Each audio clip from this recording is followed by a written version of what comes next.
70, tá?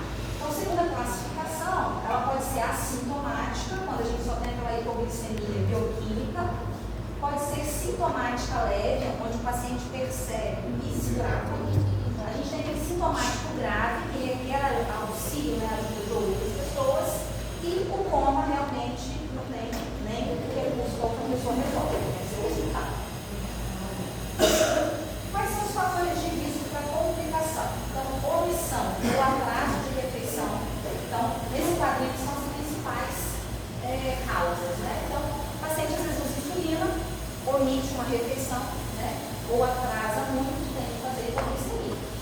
Exercícios extenuantes, muitas vezes os pacientes que fazem exercício, às vezes a dose no dia do exercício tem que ser menor também. Dose excessiva de medicação, às vezes está com uma dose além e necessita, então faz hipoglicemia. Então, outras causas, né? O alcoolismo, absorção variável de insulina, né? O paciente às vezes pode ter lipodistrofia, e aí a aplicação ali, a absorção da insulina de forma errada também. Drogas que mascaram o reconhecimento da hipoglicemia, uma muito comum, o próprio propranolol, ele mascara os sintomas, né, os sintomas precoces dos tremores, as palpitações, e ele também prejudica tanto a glicogenólise quanto a gliconeogênese, atrapalhando na recuperação, tá? Então, drogas indutoras de hipoglicemia, insuficiência renal adrenal, hipotireoidismo, síndrome de má absorção, tudo isso pode levar à hipoglicemia, mas as três principais é omissão ou atraso de refeição, exercícios estimulantes ou dose excessiva de medicação.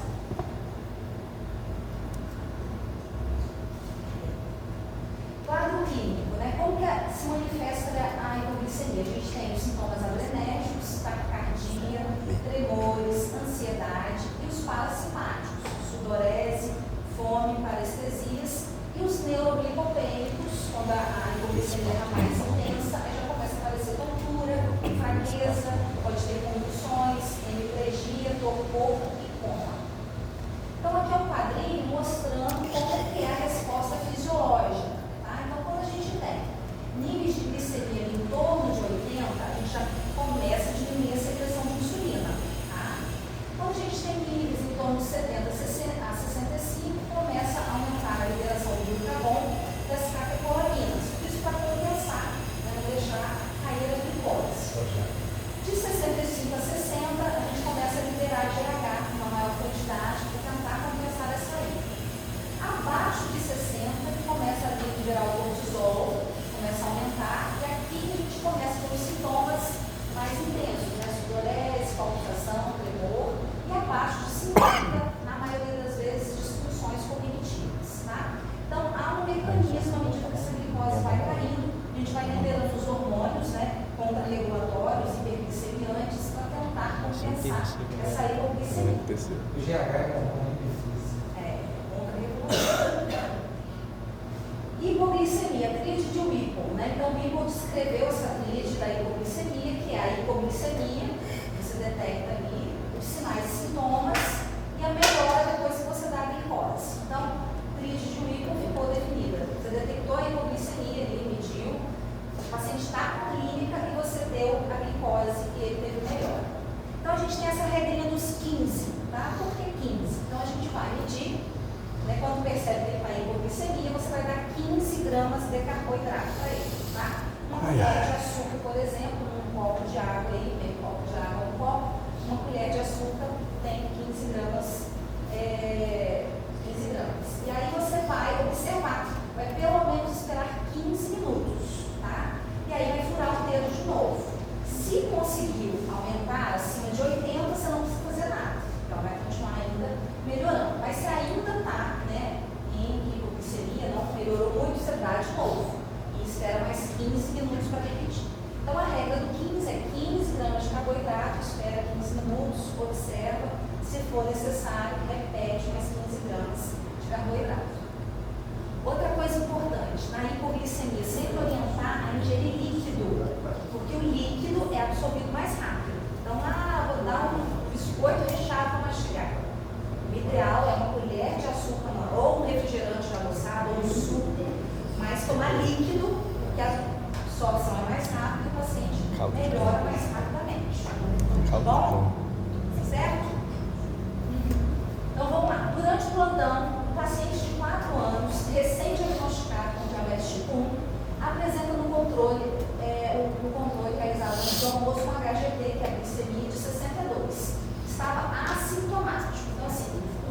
condição é hipoglicemia menor que 70, porém o paciente está sintomático.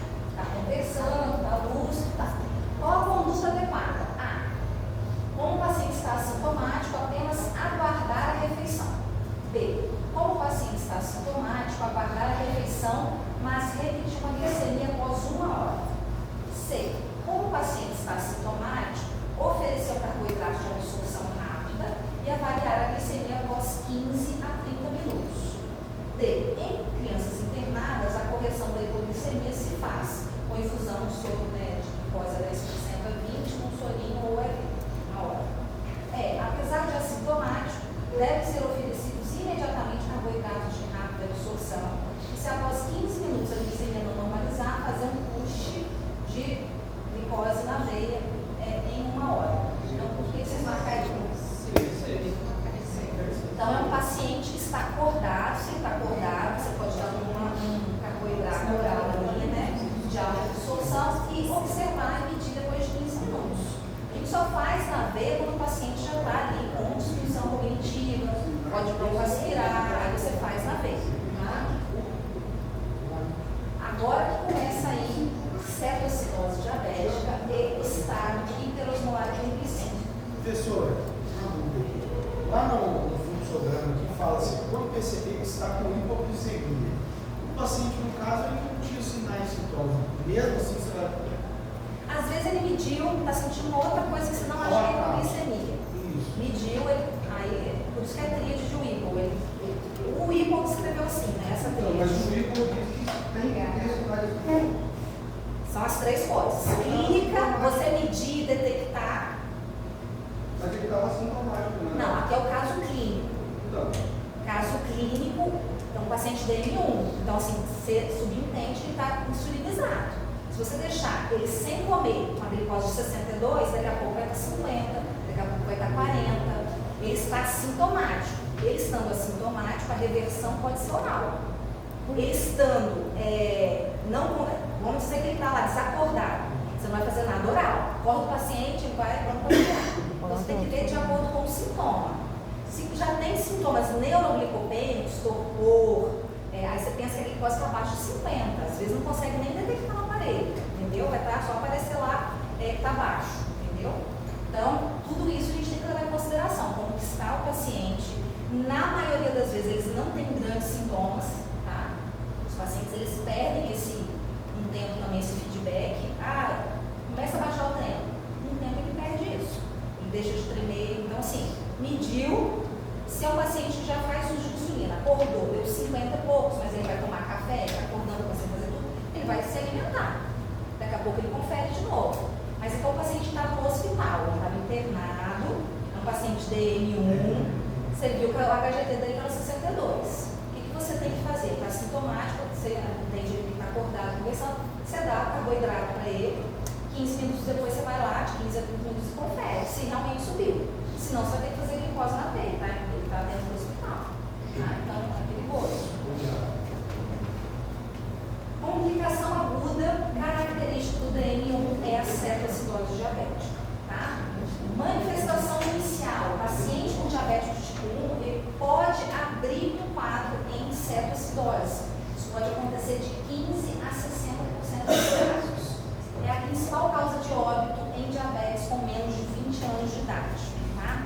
Então, eu tenho até um caso de um menino que não sabia que era diabético, estava em Guarapari, sem os pais, começou a passar mal, vômito, dor abdominal, achando que era uma virose. E aí, passado na emergência lá, mas nem fizeram, não sabia nada. E aí a família resolveu trazer para ele para Perua, desesperado. Ainda quando estava vomitando muito, passando mal, ainda passaram uma lanchonete, compraram uma Coca-Cola.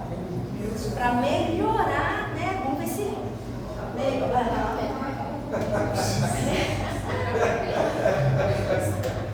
O menino começou com falta de ar, imagina, o pai correndo, horrores, o menino quase morrendo, com falta de ar no carro, gritando, melhorado. Eu sei que chegou, era uma cetoacidose, mas ele não era diabético até então, e abriu o quadro em cetoacidose diabética. Aí foi internado, reverteu, hoje está ótimo.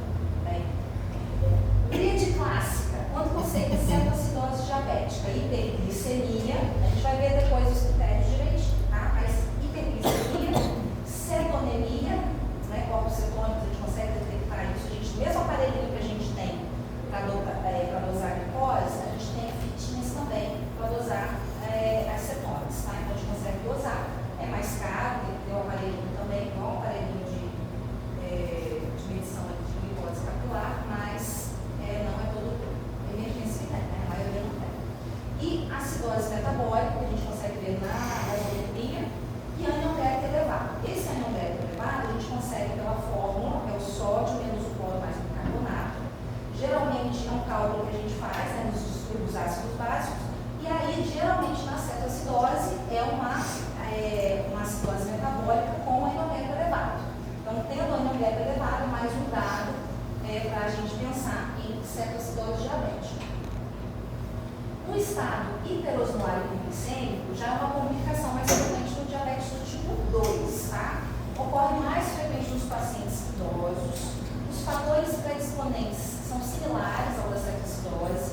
Quais são as características clínicas aqui no estado hiperosmolar? A hiperglicemia é bem mais intensa. Geralmente não tem cetoacidose.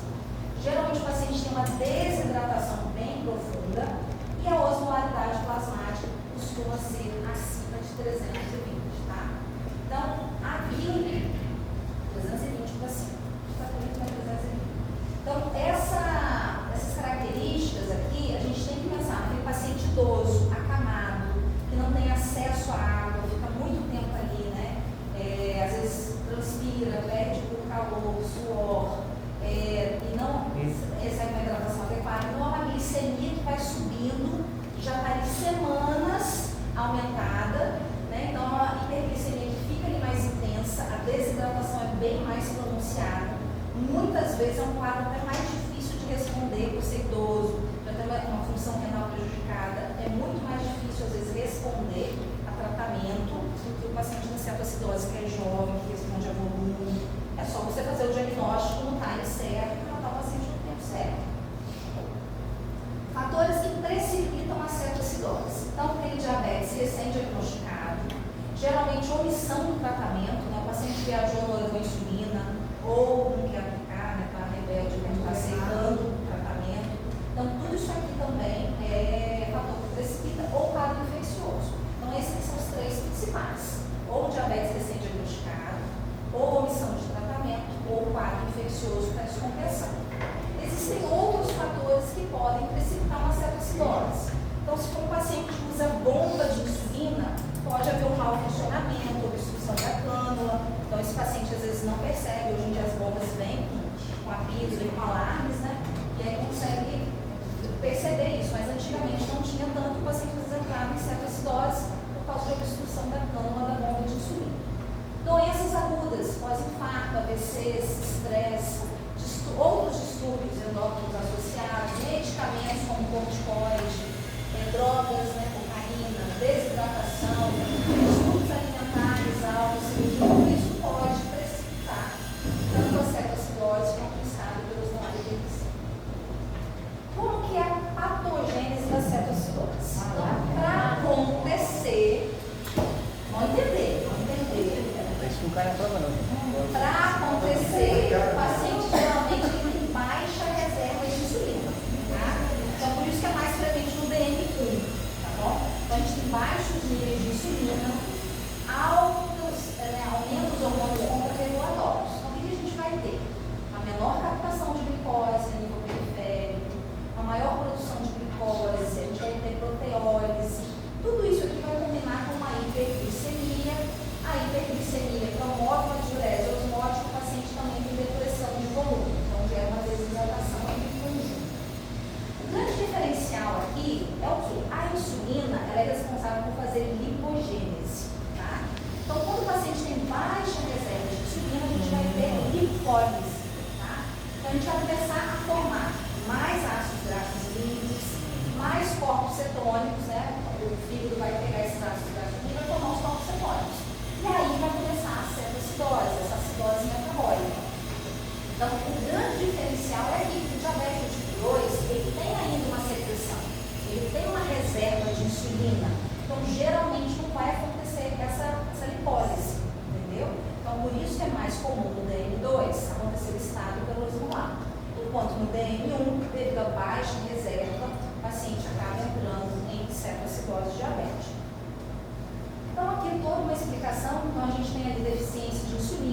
impedir essa captação de glicose, a gente vai ter o excesso de glucagon estimulando ali a gliconeogênese e a glicogenólise.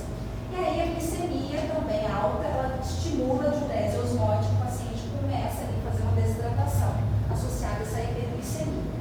Cetoacidose com acidose metabólica, então sem a insulina, o tecido adiposo ele sofre lipólise, né, liberando os ácidos graxos livres.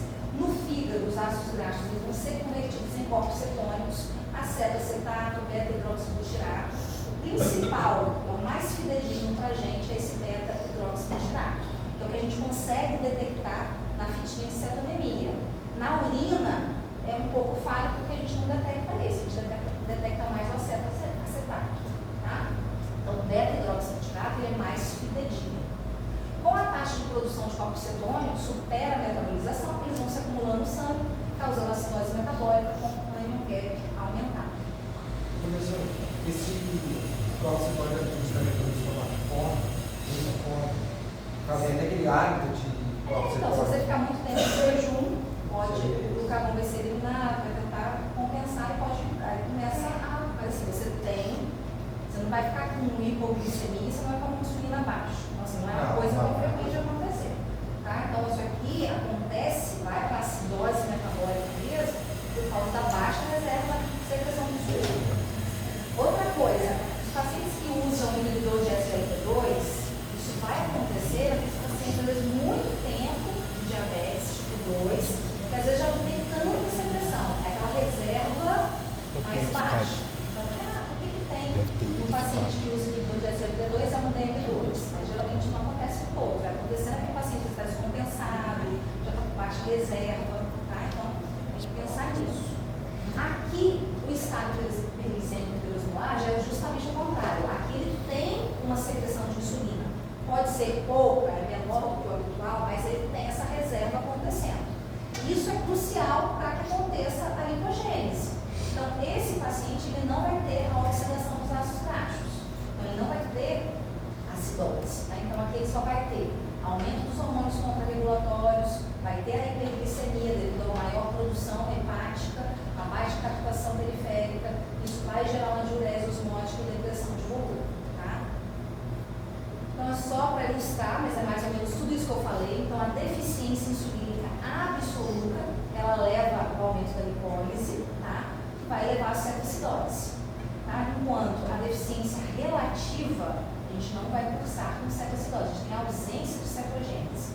Mas as duas vão ter, né? Aumento de proteólise, aumento dos hormônios contrarregulatórios, aumento da glicogenólise e gliconeogênese, culminando na hiperglicemia, levando a glicosúria e desidratação e hiperosmolaridade, o caso mais frequente do estado hiperosmolar, principalmente devido à desidratação mais intensa.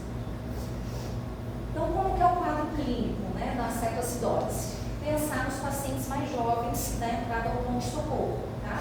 Então, média de 20 a 29 anos, pode ser até mais jovem do que isso.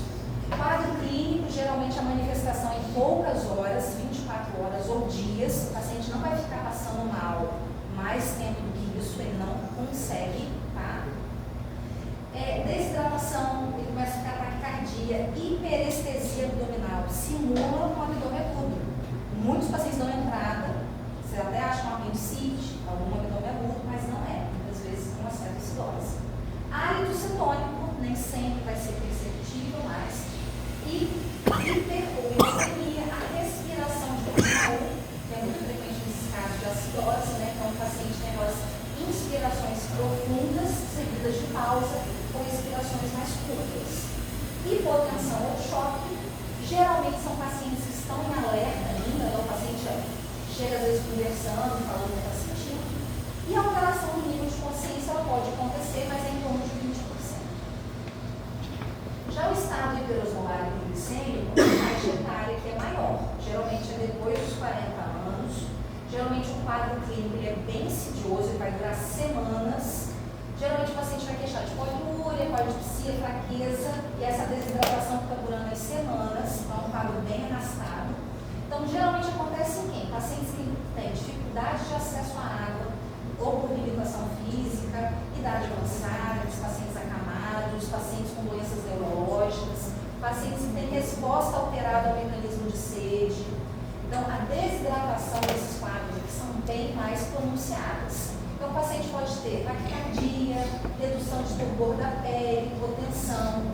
Muitos vão ter presença de rebaixamento do nível de consciência, alguns com sintomas localizatórios, em até 25%, e muitas vezes tem até necessidade de fazer uma imagem para afastar outras causas. Tá? Então, pensar que o estado hiperosmolar é uma desidratação, é um quadro bem mais arrastado, é um paciente que vai vir com a osmolaridade bem aumentada, um sódio elevado, tá? Então é um quadro mais a longo prazo, de semanas, enquanto a cetoacidose é de 24 horas a poucos dias. Então aqui a gente consegue diferenciar. Então o mecanismo principal da cetoacidose é a acidose, tá? É a ausência ali da insulina. O estado hiperosmolar vai ser a hiperglicemia com o aumento da osmolaridade. O tempo de evolução geralmente é curto, menos de 24 horas, enquanto o estado hiperosmolar é de dias a semanas. Sintomas clássicos na cetoacidose pode estar presente ou não. No estado hiperosmolar, geralmente essa queixa é mais proeminente, né, das cólicas. Náuseas e vômitos é muito comum na cetoacidose, dor abdominal é muito comum, enquanto no estado hiperosmolar não. Respiração de pus-maú devido à acidose está presente na cetoacidose. Hábito cetônico pode estar presente na cetoacidose. Alterações neurológicas na cetoacidose é um paciente jovem, então lembrar que pode ser leve, tá? Enquanto no estado hiperosmolar geralmente são mais severos. Desidratação é bem mais severa no estado hiperosmolar, leve a moderada na cetoacidose. Alterações cardiovasculares vão ser mais pronunciadas no estado hiperosmolar, podendo até dar, né, hipotensão, choque. Insuficiência renal pré-renal, ela é rara na cetoacidose e é muito mais frequente no estado hiperosmolar. Como que a gente faz, então, o diagnóstico laboratorial? Por definição mesmo. Então, a gente tem glicemia acima de 250, o pH que vai estar menor que 7,3, bicarbonato menor do que 15. Então, a gente tendo essas três alterações aqui, a gente já dá o diagnóstico, tá? Cetonemia, como eu falei, nem sempre vai estar disponível, mas se a gente tiver lá, né, a fitinha medível acima de 3, a gente tem indica cetonemia positiva. Cetonúria, é difícil a gente ficar fazendo isso em hospital e não te dá dados muito intensos, né? Então, aqui ele vai medir, como eu falei para vocês, o acetato. Então, não é uma coisa assim, não é tão confiável quanto o beta-hidroxibutirato, que ele é bem mais efetivo, então mais formado. E o ânion gap pode estar elevado, aí você tem que fazer o cálculo. Tem que ter o sódio no paciente, o cloro e o bicarbonato. Então, ânion gap, né, o valor de referência de 7 a 9, geralmente acima de 9, indica que está elevado. Mas tendo essas três aqui, pedir uma gasometria, pH menor de 7,3, bicarbonato abaixo de 15, a glicose deu acima de 50, fechou. O ânion gap, não, geralmente não conta. Só se ânion gap aumentar, precisa saber. Se você sabe a aula de referência, né? Assim está muito. Agora esses aqui sim, pH, bicarbonato. Não,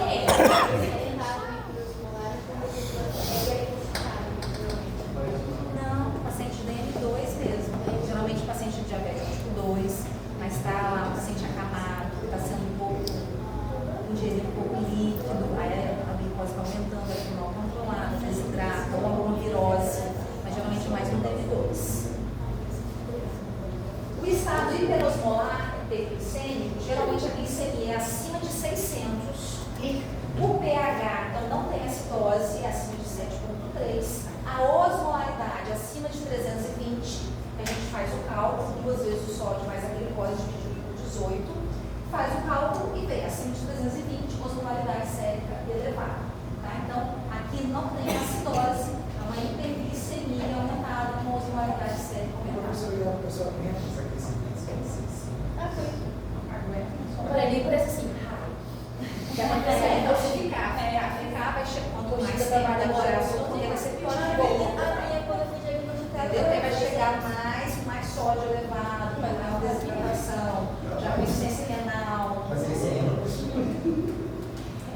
Aí ele hidratar, já fala lá só fácil. Então, sempre que a gente recebe esses pacientes, seja por cetoacidose, seja por estado plasmolar, a gente tem que investigar se é alguma coisa que está descompensando esse quadro. Como eu falei para vocês, um dos fatores que precipitam é a infecção. Então, colher uma cultura, esses pacientes são pacientes que têm que ir para a UTI. Então, você fez o diagnóstico em pronto-socorro, não consegue ficar vigiando esse paciente, ele tem que ficar em bomba de insulina, ele tem que medir a glicemia de tempos em tempos, né, de hora em hora, ele tem que ficar vigiando os eletrólitos. Então, a gente tem que olhar uma certa frequência. Então, geralmente, o paciente tem que ir para a UTI.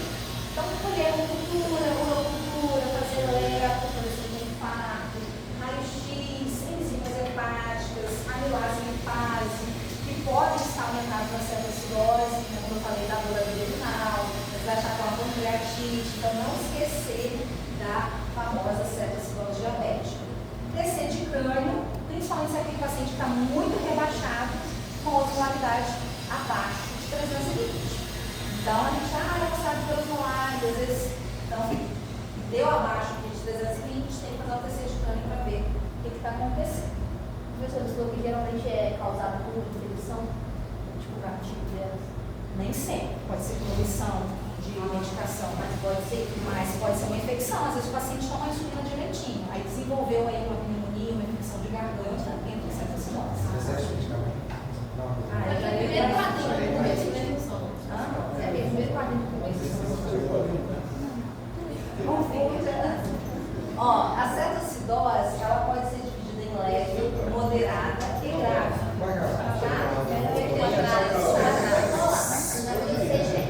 Então, a gente viu que a glicose é acima de 250 na cetoacidose, independente se ela é moderada ou grave, no estado plasmolar acima de 600. O que vai mudar aqui é o pH.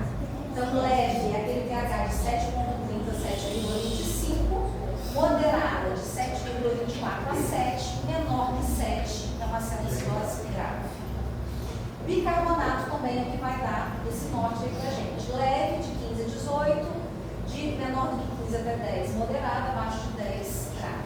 O restante geralmente é tudo igual, o gap muda um pouquinho, mas mais importante seria a definição de leve, moderada, grave, é olhar para o pH e bicarbonato. Então, agora que vem o tratamento. Como que eu vou tratar esse paciente? Tá?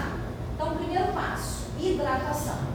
Segundo passo, insulinoterapia. Terceiro passo, potássio. Quarto passo, bicarbonato, se houver necessidade. É o último, e muitas vezes não é preciso fazer. Tá? Então, a hidratação é o passo mais importante. Tá? O paciente com estado plasmolar, lembrar que é um paciente idoso, tem que avaliar a função renal, parte cardiovascular, às vezes eles não vão aceitar tanto volume, tem que ir devagar, né? Agora, o paciente, geralmente com cetoacidose, é um paciente jovem, tá? Então, o ideal, às vezes, é passar sonda nele, é quantificar essa urina dele, se ele está urinando bem. Então, a hidratação é o passo mais importante. Pode ser soro normal, um soro fisiológico. A gente coloca ali 1 litro na primeira hora, infundir mais rápido, depois você pode colocar 500 ml a cada 4 horas, ou 250, conforme você vai vendo que o paciente está urinando para responder, tá? Eu vi, sobre glicosado essa matéria. Você vai acabar de matar o o soro glicosado ele vai entrar, você vai ver. Na última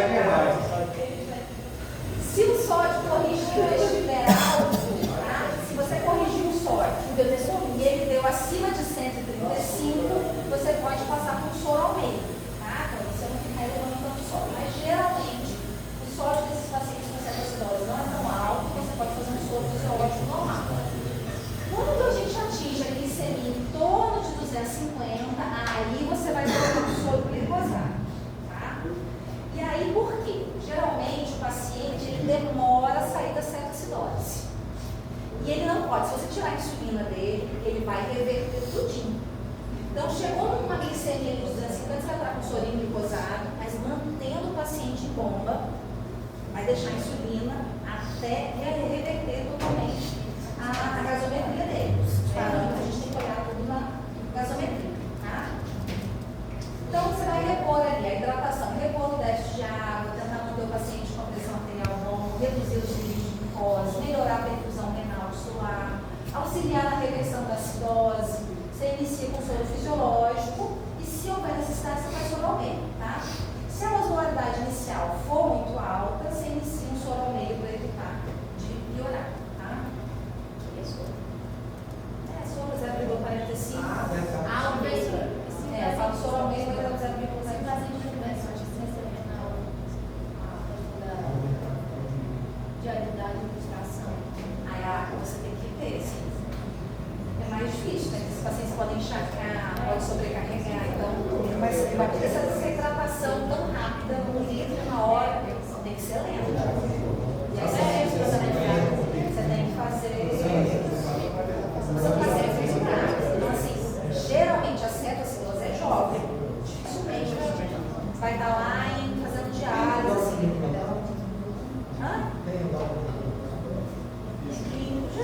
emitem esse ataque de insulina.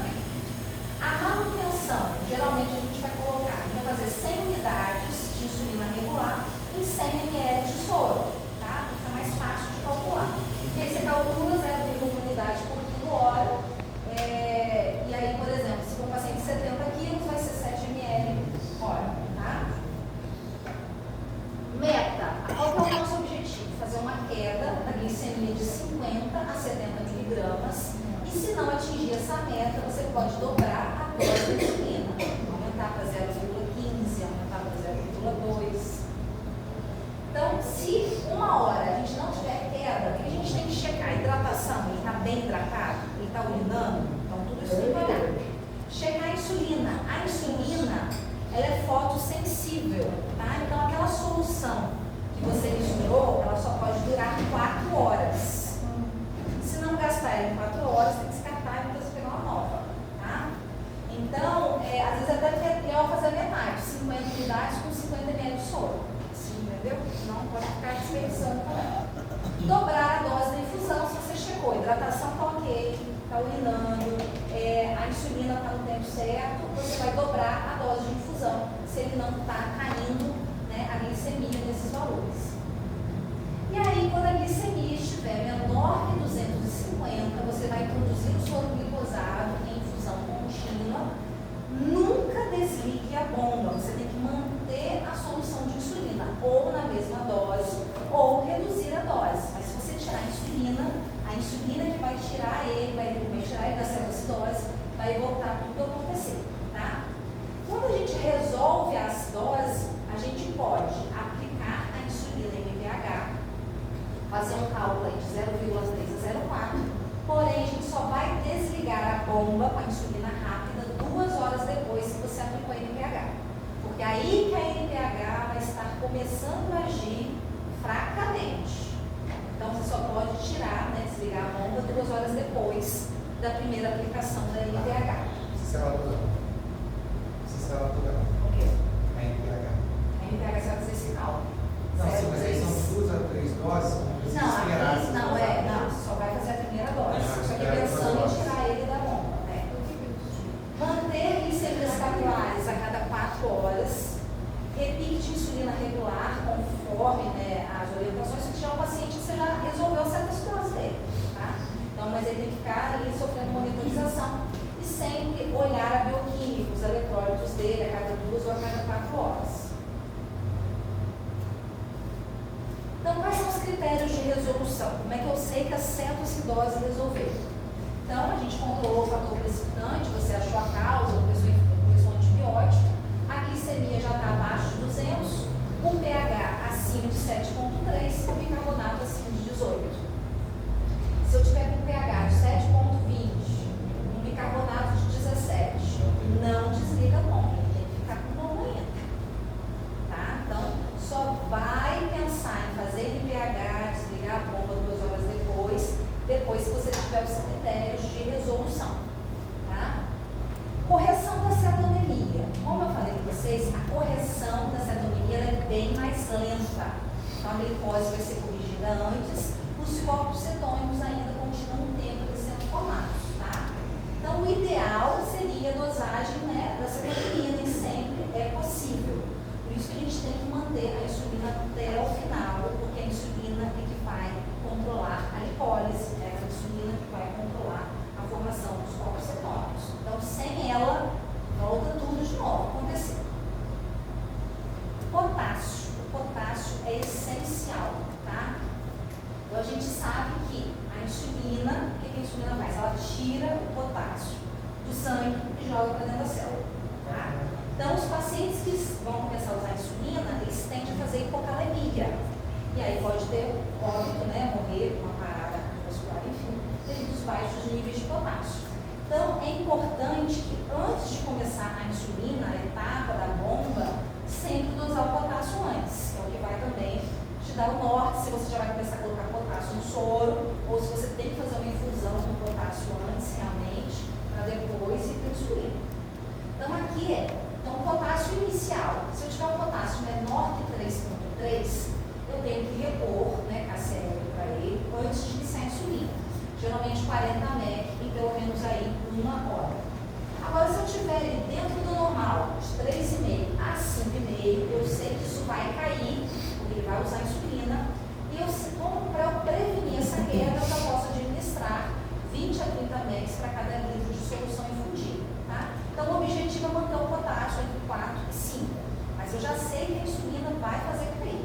Agora, acima de 5,5 você nem precisa fazer, você já começa, né, você vai continuar checando o potássio, porque ele vai ter queda, mas inicialmente você não precisa nem colocar no soro, tá? Então, muito alto, você não precisa fazer logo, começa a insulina, daqui 2 horas repete esse potássio. Estando dentro da faixa normal, já começa a colocar na solução fisiológica que você está hidratando o paciente. Abaixo de 3,3, repõe primeiro para depois colocar esse paciente em bom, tá? Bicarbonato. O bicarbonato, ele não deve ser administrado, tá? Ao menos que eu tenha uma acidose metabólica, você já fez hidratação, você já está correndo ali fazendo antibiótico, já está na insulina, esse paciente não está revertendo, é uma acidose gravíssima. Quando você tem um pH menor ali do 7, que a gente viu que é grave, né, de 6,9 para baixo, aí que você vai pensar em fazer bicarbonato. É a última coisa, sempre. Tá? Então, muitas vezes o paciente reverte só com hidratação, só com insulina, com o potássio sendo vigiado. Tá? O bicarbonato, quase nunca. Só em situações muito graves, aí você vai fazer. Risco de depressão cardíaca, tá? Fora o risco de melinose contínua aguda, entre outras coisas. O fósforo, ele pode ser necessário, considerar fazer reposição se ele estiver menor do que 1, ou se o paciente estiver com muita fraqueza muscular, aí você repõe também. Então, como eu falei, pode levar a uma melinose contínua aguda, induzir uma hipernatremia muito séria, então muito cuidado com o bicarbonato. Então, resumindo, hidratação, hidratação, hidratação, cetoacidose e hidratação. Não vai esquecer de mim mais. Insulina vai ter, então que vai sair o paciente da cetoacidose, mas checa o potássio antes. Potássio dentro do normal, já começa a repor o soro. Potássio muito baixo, repõe primeiro, depois na bomba. E deixar esse paciente, né, reverteu, solucionou ali, né, a cetoacidose, faz a NPH, desliga a bomba 2 horas depois de regular, mas esse paciente ainda tem que manter uma vigilância, tá? Nem que seja de 3 em 3 horas, 4 em 4 horas, mas assim, o paciente geralmente fica em UTI. Geralmente a gente consegue ainda checar o tempo. O professor, você falou só da cetoacidose, mas a outra também. É a mesma coisa. Você tem que usar insulina também, você tem que hidratar, tá? Então, tem que ficar, é o mesmo tratamento, porém é um tratamento muitas vezes mais prolongado, uma hidratação que você não pode fazer com tanto vigor. Então, o paciente, o sódio vai estar bem mais alto, o paciente já tem uma cognição bem afetada. Então, é um paciente muito mais complicado do que uma cetoacidose. É a glicemia capilar, antigamente eu falava destro. Destro é a glicemia capilar. Tá? Complicações do tratamento. Então, hipoglicemia é a principal complicação, ainda mais se o paciente está tomando uma dose acima do necessário. Hipocalemia, como eu falei, da própria decorrente da insulinização, então tem de acontecer. Acidose hiperurêmica pode acontecer e ser transitória. Edema cerebral é muito mais frequente no estado hiperosmolar, tá? Então, parte de sistema nervoso central. Porém, pode acontecer uma cetoacidose, mas é raro, mas acontece em torno de 0,7% a 1%. E a mortalidade pode ser acima de 70% se sintomas graves com comprometimento aí do sistema nervoso central. Então, eu acho que a primeira turma que formou, o aluno Amaro, ele queria endócrino na época, eu nem fez, foi pediatria. Mas eu podia fazer endócrino pediatria, quem sabe? Mas aí ele pegou um caso de uma criança bem transferida, mas não resistiu, foi a óbito, chegou já com edema cerebral, devido a uma cetoacidose. Então, assim, às vezes demora assistência, demora entender o que é, acaba evoluindo. Então, vamos fazer umas questões para ver se vocês entenderam. E corre risco de pegar isso aí na prova. Amém. A favor hoje. Ó, estado hiperosmolar e cetoacidose. Vocês vão definir o que é cada um. Geralmente ocorre o diabético tipo 1, principalmente principalmente em mais jovens. 2. Produção de ácidos graxos, lipólise no fígado e produção de corpos cetônicos com presença de cetonemia e acidose. 3. Produção mínima de insulina capaz de inibir a produção de corpos cetônicos com ausência de cetonemia. 4. Geralmente ocorre em faixa etária acima de 40. E o 5. O paciente apresenta maior frequência de alteração do nível de consciência com confusão, torpor e coma.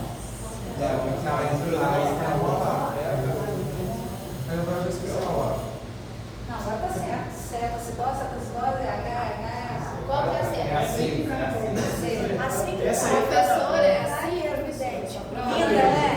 Ficou maravilhosa, facinha, né? Como é, professora? Menino,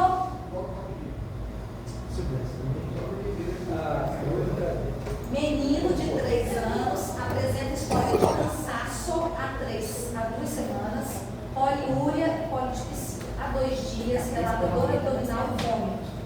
Ao exame, o paciente está desidratado, com respiração de cruz maluca, respiração profunda, glicemia capilar de 470, glicosúria e cetonúria.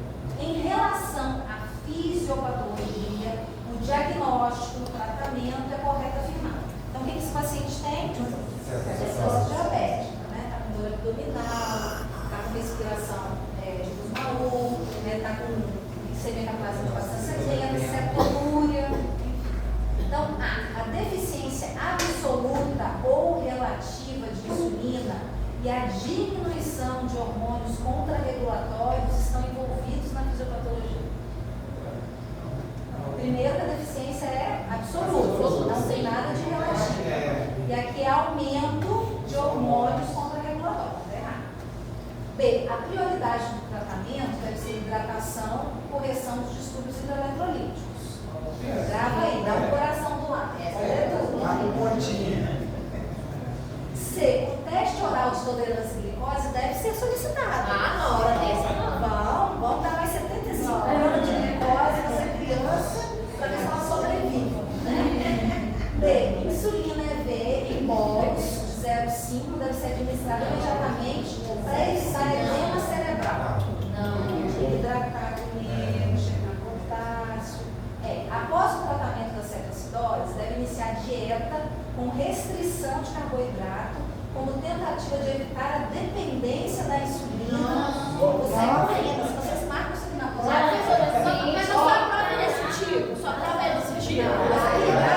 Caiu. Prova de resistência. Porque chegando no da escola, calcule a eu dava as questões. A prioridade é tratamento, na hidratação Não, professora, Fudeu. conta um pouquinho. B de bola. Calcule a velocidade da luz. Oi? Obrigada. CBS do sexo masculino, 11 anos, internado por apresentar uma primodescompensação do diabetes, com um quadro de cetoacidose diabética. Ou seja, ele descobriu em cetoacidose. Olha o menininho da praia. No momento, em uso de venófice de manutenção com soro fisiológico de 0,9 EKCL, além de insulina regular 0,1 unidade por quilo-hora em bomba de infusão. Até que ótimo. Ao ser reavaliado pelo plantonista, está sem vômito, hidratado, orientado, consciente, com uma dor difusa leve abdominal, glicemia de 250, gasometria, pH de 7,15, bicarbonato de 8. Está revertido? Não. É isso que você tem que olhar. Reverteu? Não. Então, qual a conduta do plantonista nesse momento? Suspender o soro e a insulina. Ótimo. B, manter soro fisiológico, reduzir a infusão de insulina, dar bicarbonato. Não. A gente só viu lá que bicarbonato e o pH bem baixo. C, manter soro fisiológico, manter a dose de insulina insulina de 0,1 unidade por hora até a glicemia próxima de 100. Dar bicarbonato em bola? Não. D. Introduzir glicose no soro, a glicose dele já estava no 250. Já foi. Introduzir glicose ao soro, manter dose de insulina, não dar bicarbonato e reavaliar a glicemia de hora em hora e gasometria após o uso. Isso aí, né? Melhor as coisas. Introduzir glicose no soro, reduzir a dose. Não tem por que reduzir, a gente tem que deixar como é que vai evoluir a glicose dele, porque você está introduzindo a glicose agora no soro. Se você já diminui a infusão, é prejudicial. Então mantém. Se continuar caindo muito a glicemia, aí você reduz a dose, mas não desliga. Não dar bicarbonato e reavaliar a glicemia uma hora. Então a melhor resposta seria essa aqui, mantendo a dose de infusão. No caso, para a gente aumentar a dose, teria que, tipo, numa segunda avaliação, ele ainda está indo. Porque tem a opção de a gente aumentar a dose da insulina. Você está caindo naquela queda, naquela de 50, 70 miligramas por decilitro, você está baixando. Se baixou, Você está caindo, a dose está boa. Se não está mudando nada, aumenta. Se ela caiu menos que 50, 75, Aí você aumenta. Dificilmente uma hidratação tudo certinho.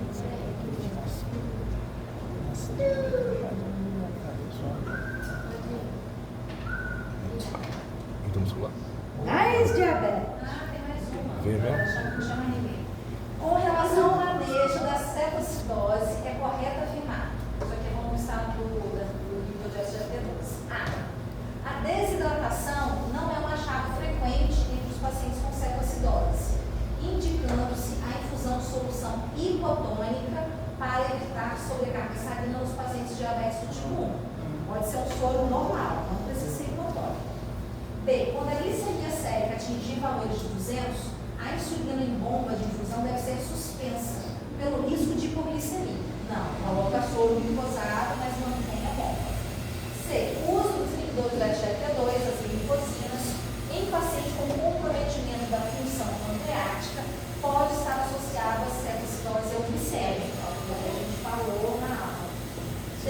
Os níveis séricos de potássio devem ser monitorizados uma vez que inicia-se a insulinoterapia, seus níveis tendem a subir. Aumentando o risco de ARP. dá essas perguntinhas pra nós. Ainda vai falar que eu estou fazendo pegadinha, hein? Tá calma. A professora trocou o cair por subir. A administração preconizada para a insulinoterapia é a infusão venosa contínua e prioriza-se o uso de insulinas de longa ação. Como a regular de longa ação? Não. Então é C. Então, tá.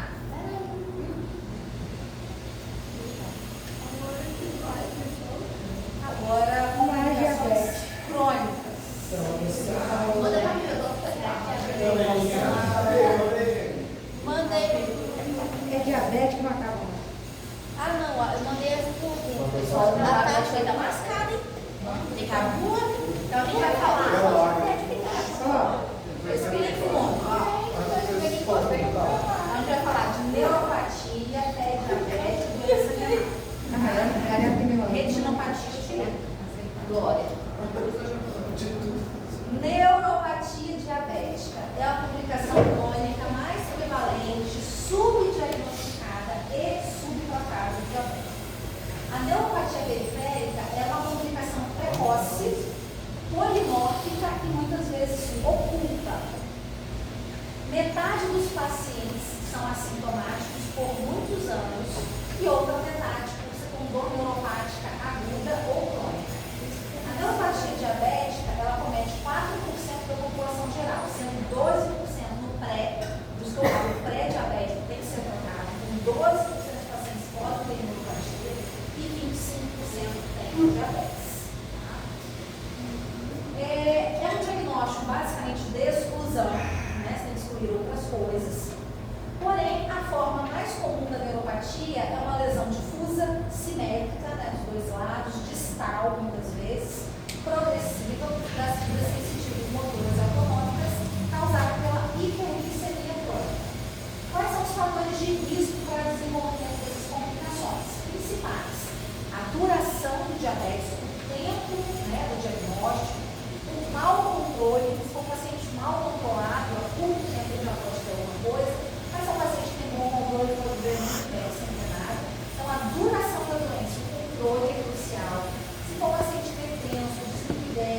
tabagismo, tudo isso é fator de risco para o desenvolvimento da neuropatia. Então a gente tem neuropatia sensitiva, a gente vai perdendo a sensibilidade protetora dos pés.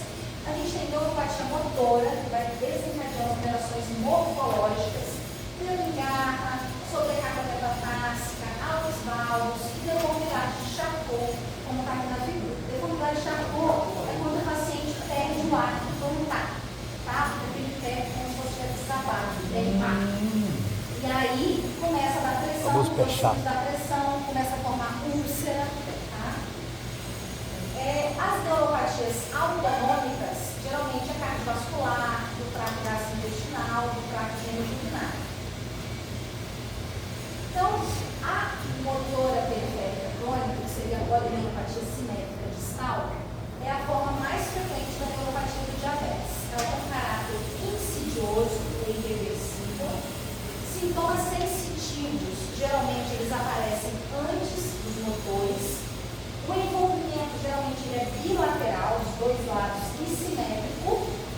Existe uma gama, uma variedade gigantesca de apresentação clínica, mas o mais frequente é acometer membros inferiores, né? Eles afetam os membros longos, que são os mais afetados.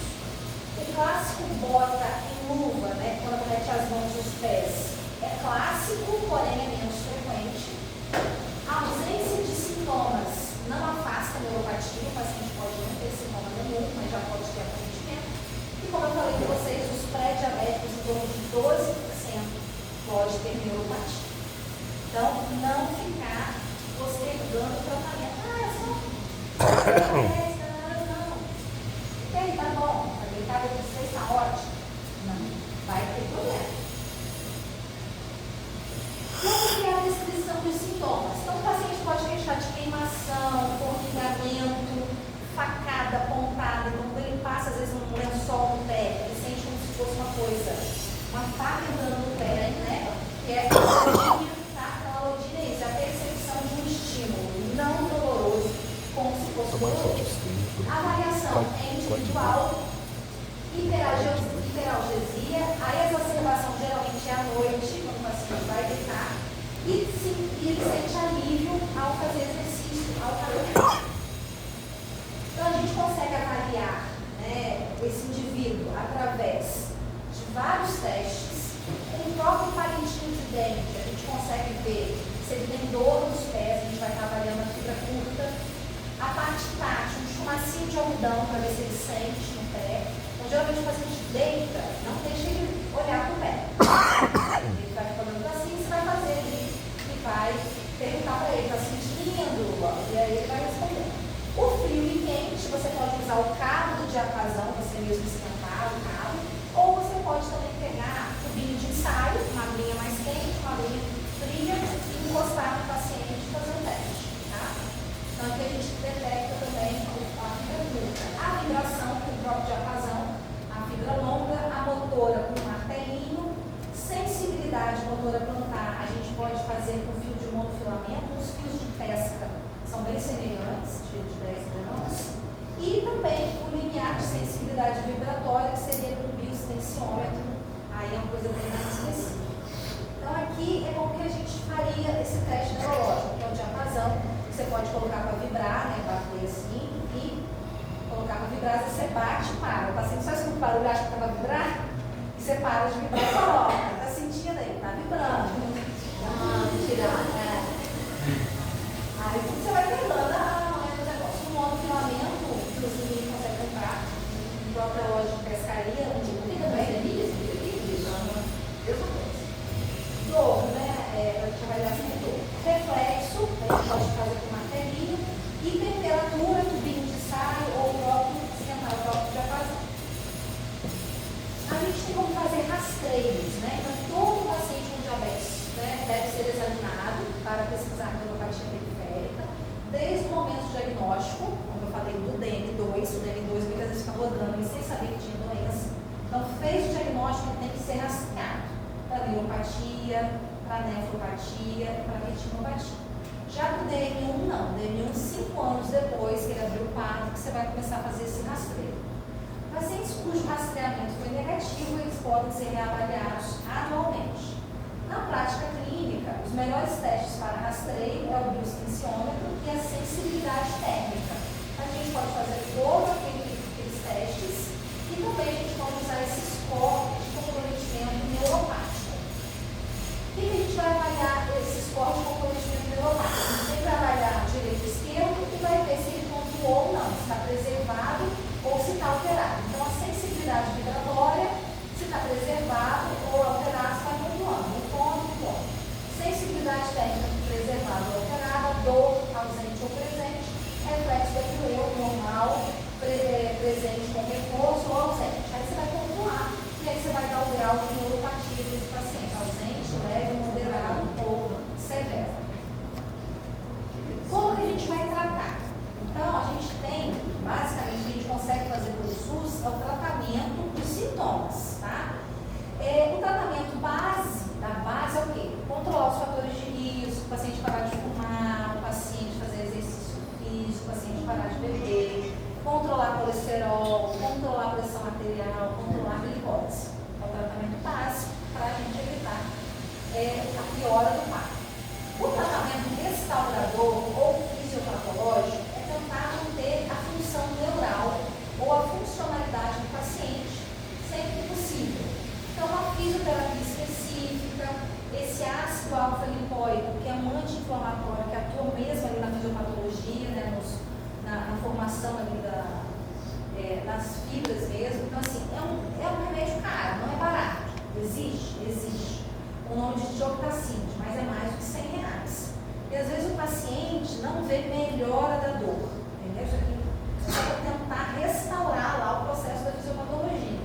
Ele tem que usar a longo prazo. Então não é só um remédio que ele usa N medicações. Então geralmente a gente nunca consegue abordar o paciente com esse medicamento. E sempre olhar a vitamina, né? Vitamina D, B12. B12, como eu falei, pode simular uma neuropatia. E o tratamento sintomático, que pode ser tanto farmacológico quanto não farmacológico, que é o que a gente vai ver, que a gente tem de disponibilidade. Então, pensando em primeira linha, a gente tem os antidepressivos tricíclicos, mais utilizáveis seria a amitriptilina. A gente tem os antidepressivos duais, duloxetina, venlafaxina, também a gabapentina, que é um anticonvulsivante. Então, primeira linha seria esses medicamentos para ajudar no tratamento da dor.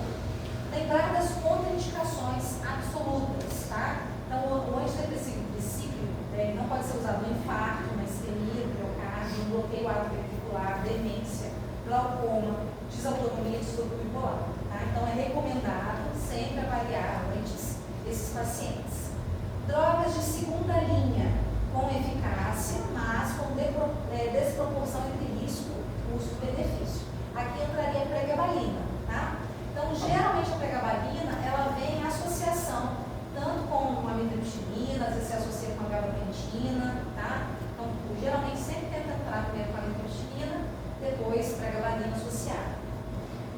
E a terceira linha, é aquela com eficácia possível ou provável, seria terapias adjuvantes, né? Como estimulação de medula espinhal, acupuntura, terapias tópicas, tá? Então, pensando em medicação, que a gente teria disponibilidade do SUS, seria mais a amitriptilina mesmo, para a gente começar a tratar. Pé diabético é uma das principais complicações da polineuropatia sensitivo-motora crônica. O diabetes tem um risco 15 vezes maior de sofrer uma amputação do que os pacientes que não têm diabetes. 50 a 70% de todas as amputações não traumáticas acontecem em pacientes com diabetes. Geralmente, ulcerações são nos pés. A causa mais frequente de admissão hospitalar entre o paciente é a úlcera, né, no pé diabético, muitas vezes, e acaba progredindo, muitas vezes evoluindo para amputação. Então, quais são as causas das úlceras? Então, a perda da sensibilidade, os traumas repetidos sem ele perceber, a hipotonia dos músculos, né, os pacientes vão perdendo a musculatura, vão ficando os dedos em garra, dedo em martelo, a pressão plantar, que agora o jeito de pisar está mais anormal, o suor também, ele começa a ter uma deficiência, né, então uma neuropatia autonômica, levando a anidrose, a ausência de suor, que seria uma forma de lubrificar e proteger. Localização mais frequente seria a cabeça do metatarso, então geralmente é aqui, né, embaixo fissuras que geralmente tendem a progredir para úlcera. Então, tomar muito cuidado, porque eles adoram mexer no cantinho de unha. Paciente tem diabetes, adora mexer no cantinho de unha e vem com a unha inflamada. Eu tenho um tio que ele amputou e ele continua vendo vídeo de gravado. Porque ele adorava mexer a unha dele. Então, sem o dedo, mas ele continua. E perdeu os dois. Úlcera, infecção, isquemia, taxa de Ah, muito importante mesmo. lembrando que esses pacientes têm doença arterial periférica, é um fator que contribui também. Então, esses pacientes geralmente têm doença arterial periférica e contribui para tudo isso. E úlceras puramente isquêmicas constituem 10%. Então, o uso do monofilamento, aquele testezinho que eu falei, que usa lá na hanseníase, né, pode ser utilizado aqui, com cautela no rastreio da neuropatia precoce em razão da baixa sensibilidade. Porém, ele pode ser considerado uma triagem para aquele pé em risco. Tá? Então, ele isoladamente não tem aquela sensibilidade, você pode fazer todos aqueles testes, usar aqueles copos, mas a gente consegue pelo menos avaliar se é um pé de risco ou não. Tá? Então, especificidade, quando o paciente tem mais de 4 áreas acometidas, ele aumenta para 80% de risco. Então, o paciente diabético, ele tem polineuropatia sensitiva motora, né, uma depressão na estabilidade postural, perda da sensibilidade protetora, deformidades e atrofia muscular, ele tem uma neuropatia autonômica, a pele fica mais seca, diminuição da sudorese, veias mais dilatadas, ele pode ter doença arterial periférica associada. Tudo isso contribui para calosidades, aumento de pontos de pressão no pé. Esse pé vai ficando início, vai aparecendo as úlceras, até que começa, além dos fatores externos, um calçado errado, caminhar descalço, enfim, e aí aparece uma úlcera no pé mesmo diabético com progressão para a amputação. Doença renal do diabetes é a principal causa, né, de insuficiência renal crônica no Brasil. 20 a 40% são DM1 e 35% DM2. Maior mortalidade para quem já tem doença renal. Manifestações, geralmente uma proteinúria persistente, redução da função renal associada a uma hipertensão arterial. Quais são os fatores de risco semelhantes lá da neuropatia? A duração do diabetes, quanto mais tempo de doença, o mau controle glicêmico, a hipertensão, a hipercolesterolemia, predisposição genética, tabagismo, além de outros fatores agravantes, como drogas nefrotóxicas, infecções urinárias de repetição. E aí, segundo a Associação Americana de Diabetes, a gente tem algumas formas de rastrear a doença renal. Tá? Então, a gente tem a microalbuminúria isolada, a creatinina sérica e a gente tem, né, a taxa de filtração glomerular estimada, que a melhor para o diabetes é a CKD-EPI. Tá? Então, a gente tem aquela formulinha, você coloca lá, CKD-EPI, aí lança e vai calcular a taxa de filtração glomerular. Tudo isso você consegue analisar. Então, o que eu considero normoalbuminúria? É quando eu tenho uma amostra menor que 30. Microalbuminúria, ou seja, já está perdendo a quantidade de proteína, já tem uma lesão renal, o paciente às vezes nem percebe. É de 30 a 299. Acima de 300 é macroalbuminúria, tá? Se for na urina de 24 horas, é do mesmo jeito. Abaixo de 30 é normal, de 30 a 299 é micro e acima de 300 é macro, tá? Sempre fazer 2 a 3 dosagens do exame, sempre repetir, no intervalo de 3 a 6 vezes. Por quê?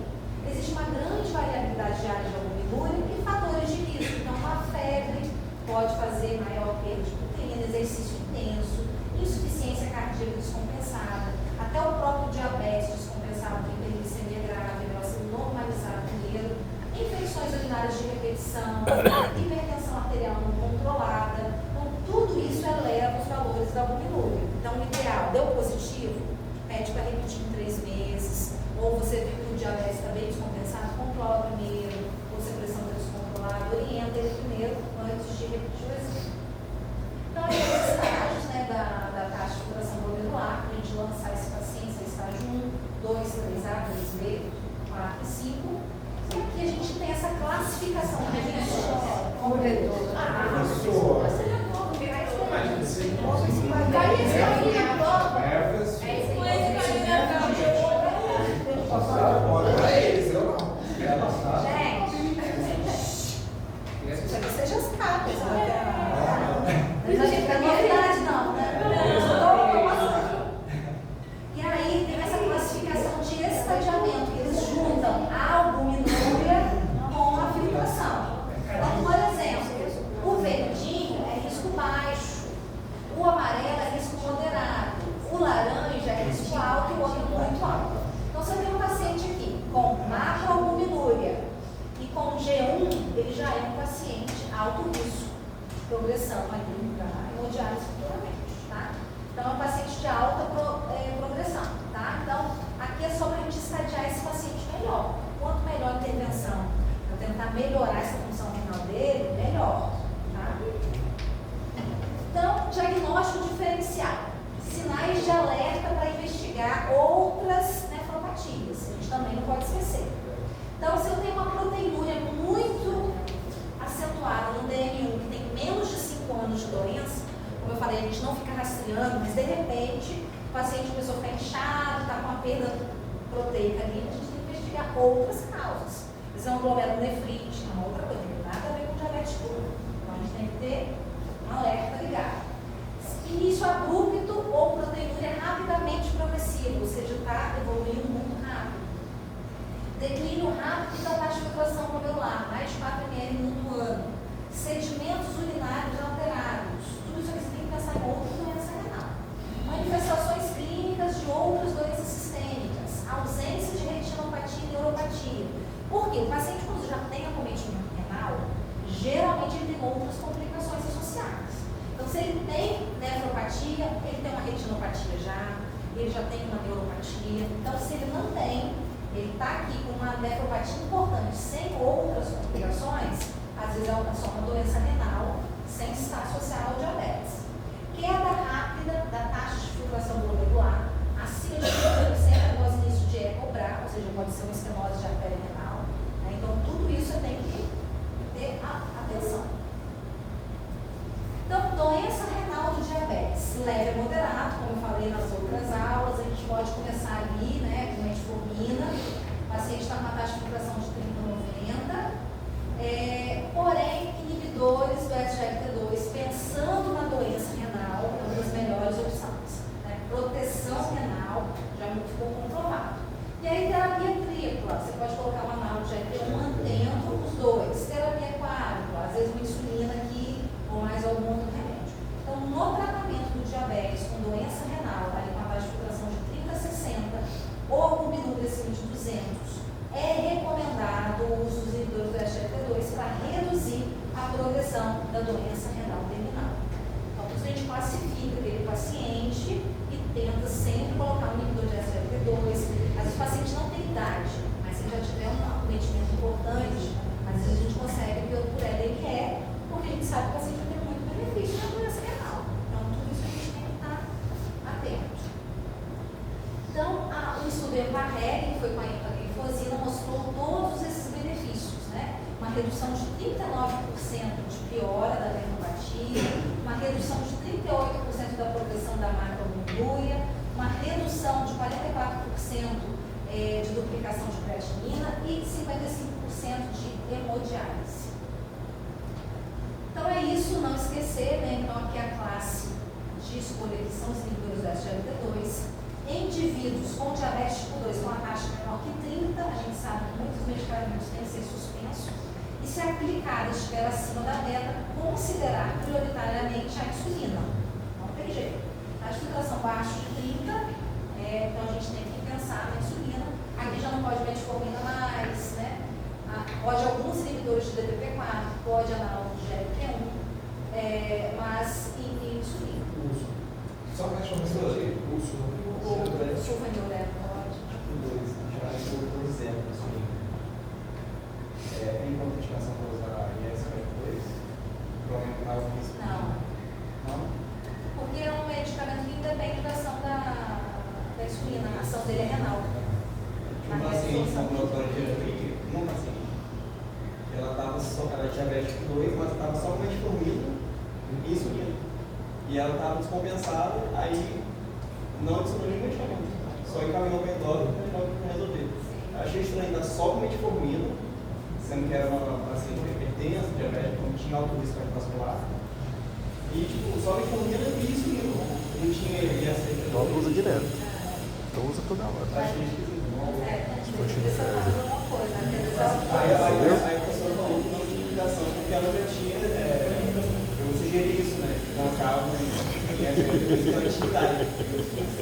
Ela tinha mais de 65 anos e tal, poderia pegar de graça. Aí ela falou que como ela já tinha botado reserva, não podia Mas pagar. você considerou aquela pessoa, talvez? Não tem a ver. Só se tiver muito Não, alta, em caso 10. assim, poderia até É o último, slide. poderia adicionar um problema de dose máxima de metformina. E quantas aplicações de insulina tinha? Era IPH? Ela estava com PH só de manhã e uma pós-prandial de manhã. Então, se colocar 2 IPH, aula de dormir de manhã, e mais a datorifosina, tem que melhorar. Mas assim, é porque às vezes ela não tem muita manejo, aí às vezes ela com receio de começar a acontecer alguma coisa, então no caminho do endócrino, resolve, você deixa esse pepino pra lá. Em paciente com DL2 e doença renal do diabetes, com a taxa de filtração de 15 a 30, e glicada acima da meta, os inibidores de DPP4, algumas sulfonilureias e os análogos de GLP-1 podem ser considerados para a melhora do controle glicêmico. Então, quando a gente já está uma taxa de filtração muito baixa, não é qualquer remédio que pode. Então, a gente tem que estar ali mexendo de acordo com a taxa de filtração glomerular, na maioria das vezes isso sem subir. Então, na doença renal do diabetes, o que a gente tem de estratégias? Os fármacos que atuam no sistema de angiotensina, IECA, BRAC, a gente vê muito frequente o losartana, né, no dia a dia. Duplo bloqueio não tem melhoras, associar IECA com BRA não tem estudos mostraram que não tem benefício de ter essa duplo remédio no mesmo lugar. Controle pressórico, deixar a pressão menor que 130 por 80. O controle glicêmico mais dentro do alto possível, com paciente rígido em torno de 6,5 de glicada. Controle de lipídios, né, se for paciente com história cardiovascular prévia, IBET 50. Se for paciente ele só tem risco em torno de 70. E se for diabético, de 100 para baixo, tem que estar. Tá? Então, tudo isso tem que estar controlado para a gente ter estratégias para tratar a doença renal do diabetes. Agora, questões. Em qual dos pacientes abaixo está adequadamente recomendado a pesquisa da microalbuminúria? Homem com diabetes tipo 2, diagnosticado recentemente. Sim. B. Mulher com diabetes gestacional. Mulher com diabetes tipo 1, com diagnóstico há 3 anos, no momento descompensado. Homem com diabetes tipo 1, recém-diagnosticado. Homem com diabetes tipo 1 há 15 anos, com quadro de edema, hipertensão e retinopatia. Isso é 15 anos aí, eu morro. Aqui ele já está com muita complicação. Não precisa nem pedir microalbuminúria, ele já está com edema, ele já tem retinopatia, você não tem nem que rastrear, já tem. Aqui não, qual você tem que pesquisar? Então seria um diagnóstico recente de diabetes tipo 2. Gestacional, geralmente não dá problema, só se a mulher é diabética prévia, aí você tem que fazer todo o rastreio. Agora, diabético tipo 1, como eu falei, 5 anos ou mais, tá? Com a certinha. Qual é o exame de maior sensibilidade para a detecção da nefropatia diabética? Eu não falei, mas vamos ver se você não. Teste de maior sensibilidade para detectar doença renal. Teste de intolerância à glicose, creatinina sérica, índice de creatinina, ultrassonografia ou albumina urinária. Tá? Então, melhor exame, tem maior sensibilidade é a albuminúria, que é a nossa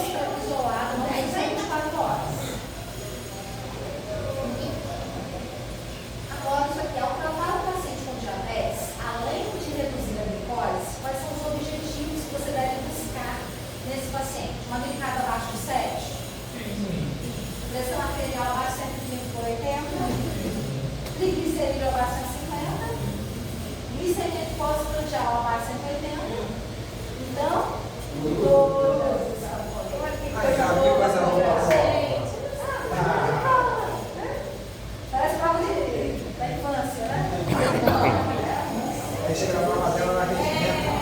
Vamos tomar um